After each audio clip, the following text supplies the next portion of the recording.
Hello বন্ধুরা, দেখো পশ্চিমবঙ্গে ভোট কমপ্লিট, হ্যাঁ কি না? প্রথম দফার ভোট কমপ্লিট, দ্বিতীয় দফার ভোট 29 তারিখে হবে। ফেজ 1 কমপ্লিট, আর 1-এ কিন্তু রেকর্ড পার্সেন্টেজের ভোট পড়েছে পশ্চিমবঙ্গে, সব থেকে বেশি।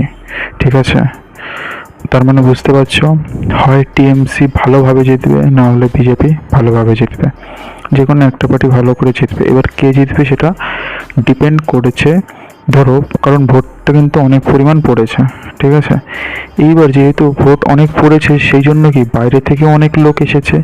এইবার বাইরে থেকে যারা এসেছে তাদের মাইন্ডসেট যদি এটা থাকে যে হ্যাঁ, এইবার কেন্দ্রীয় বাহিনী ভালো আছে, আমরা নির্দ্বিধায় ভোট দিতে যেতে পারবো, আমাদের ভয় থাকবে না। ঠিক আছে, এইবার ইলেকশনটা ঠিকঠাক মতন হবে, এটা ভেবে যে ভোট দিতে এসেছে, তাহলে কেউ কেউ বলছে যে তাহলে বিজেপি পাওয়ারে এসে গেছে, এটুকু ধরে রাখো। আর এটা যদি না ভেবে আসে, তাহলে মনে করো যে শাসনে ছিল সেই আবার রিটার্ন আসবে। ঠিক আছে, আর এইবার ইলেকশনে এই জিনিসটা দেখতে পারলে, অন্যবার ইলেকশনে